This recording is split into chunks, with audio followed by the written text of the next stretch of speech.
Amis de l'enfant 16, je vous salue dans le bon nom de Jésus-Christ. Voici ce que Jésus a dit et que Jean a recopié dans son évangile, chapitre 11, verset 25. Ceci dit, vous pouvez lire le chapitre 11, verset 17 à verset 45 et le chapitre 12 de 9 à 10. Liberté à vous, toute l'histoire. Et voici ce que Jésus a dit sur la résurrection. Je suis la résurrection et la vie. Celui qui croit en moi vivra quand même il sera mort. Et quiconque vit et croit en moi ne mourra jamais. Bon, eh bien alors, reste à savoir comment ces vérités sont appliquées dans la vie de la femme ou de l'homme qui est né de nouveau. Comment reconnaît-on un être humain nouveau-né en Jésus-Christ? L'apôtre Jean témoigne. Quiconque est né de Dieu ne pratique pas le péché parce que la semence de Dieu demeure en lui. Il ne peut pécher parce qu'il est né de Dieu. C'est à cela que se font reconnaître les enfants de Dieu et les enfants du diable. 1 Jean chapitre 3, verset 9 à verset 10. L'apôtre Paul insiste, par sa mort et sa résurrection, notre nature pécheresse, le corps du péché en nous a été détruit, afin que nous ne soyons plus esclaves du péché. Voilà pourquoi, étant affranchis du péché, nous sommes devenus enfants de Dieu et avons pour fruit la sainteté. Lisez aussi Romains 6, verset 6 et verset 22. Le Christ ne demande-t-il pas à son Père que nous soyons sanctifiés par sa vérité et que lui se sanctifie lui-même afin que nous aussi soyons sanctifiés par cette vérité? Jean 17, verset 17 à 19. Alors voilà. Bon. Retournons à notre passage biblique, à notre lecture. On parle de Lazare. Mais que savons-nous de Lazare? Eh bien, Lazare était un homme riche, il avait 2 sœurs et possédait une belle maison à Béthanie. Ami des Juifs et respecté de tous, Lazare était un homme bon, partageant ses biens avec les pauvres et aidant régulièrement la communauté dans laquelle il vivait. Sa foi aussi était grande, et Lazare contribuait par sa présence et son soutien financier aux besoins de la synagogue dont il était un membre actif. Et il était également un ami de Jésus-Christ. Et avec ses 2 sœurs et d'autres amis, il recevait régulièrement dans sa maison non seulement pour que Jésus se repose, mais aussi pour l'entendre parler des choses de Dieu, du salut d'Israël, d'une nouvelle alliance à venir. Lazare était avec ses sœurs devenu disciple de Jésus. Marie ne s'était-elle pas devant Jésus qui venait pour les visiter, elle et sa sœur, à la suite de la mort de leur frère Lazare?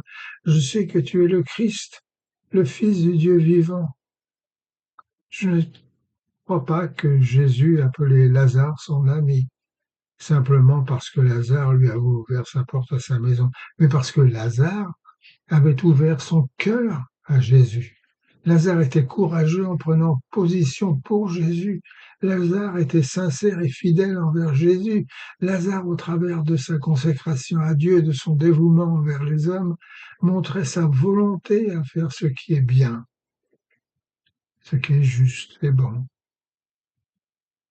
Il était une des pierres angulaires de la synagogue, mais bien qu'on aurait pu l'appeler de nos jours un chrétien, bien qu'on aurait pu faire de lui un fervent salutiste, bien qu'on aurait pu lui donner le bon Dieu sans confession, Lazare était mort, inutilisable pour le Seigneur, lorsque celui-ci se présenta à sa belle maison de Béthanie. Moi je crois, je connais des croyants qui, dans les églises et même à l'armée du salut, sont morts et inutilisables pour Christ. Peut-être êtes-vous de cela. Ils sont très gentils, ils ont un sens de l'hospitalité remarquable, hein.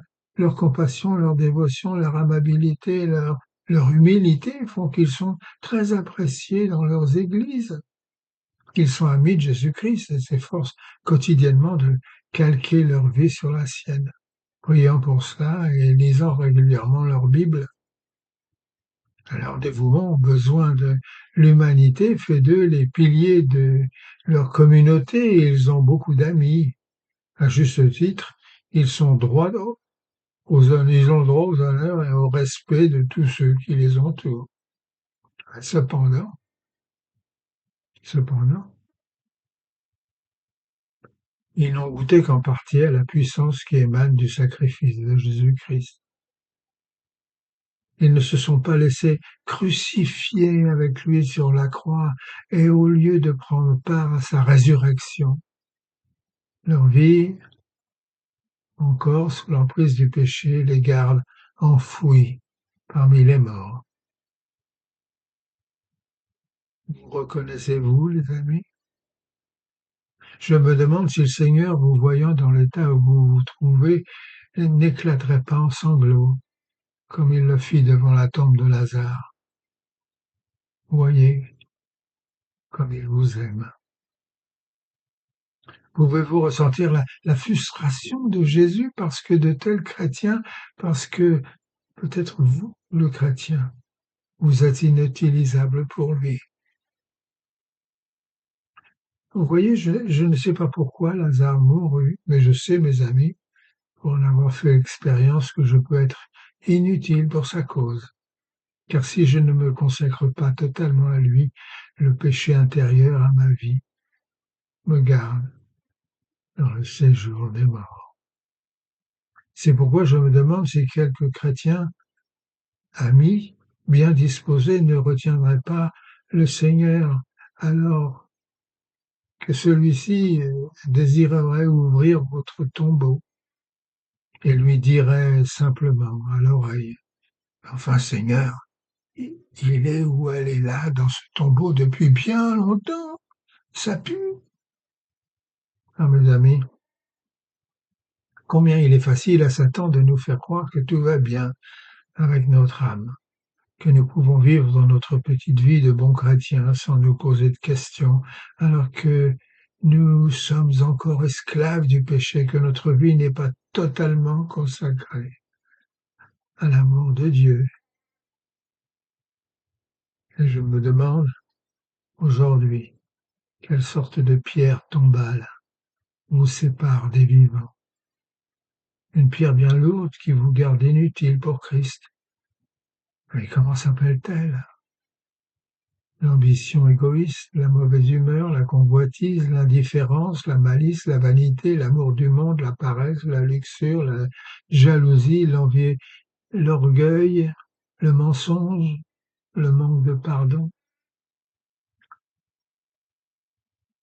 Tout ce qui passe avant Dieu fait que vous êtes un être mort.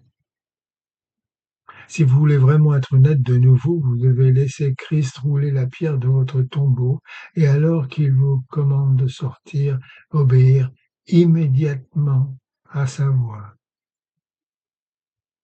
Christ, qui a vaincu la puissance du mal et de la mort, est capable de vous libérer, vous savez, de délier ces bandes du péché qui entravent vos bras, vos jambes, de vous délivrer de ce linceul qui vous maintient dans l'obscurité. Mais allez-vous lui faire confiance? Son sang peut laver le plus sale d'entre nous, il peut purifier l'âme la plus repoussante. Le croyez-vous? En avez-vous fait l'expérience? Voulez-vous le mettre à l'essai, lui donner toute votre vie juste pour voir le résultat? Je vous promets que vous serez agréablement surpris par le résultat. Regardez dans votre Bible comment Lazare va devenir un vibrant témoignage pour le Messie d'Israël. Lorsque celui-ci fera son entrée triomphante dans Jérusalem, eh bien, vous aussi, si vous sortez de la lumière, si vous sortez à la lumière de la résurrection, vous brillerez, promet la Bible, comme des flambeaux dans le monde, portant la parole de vie, comme se doivent les enfants de Dieu, irréprochables et purs, irrépréhensibles, au milieu d'une génération perverse et corrompue. Philippiens chapitre 2, verset 15. Christ, mes amis, vous appelle maintenant.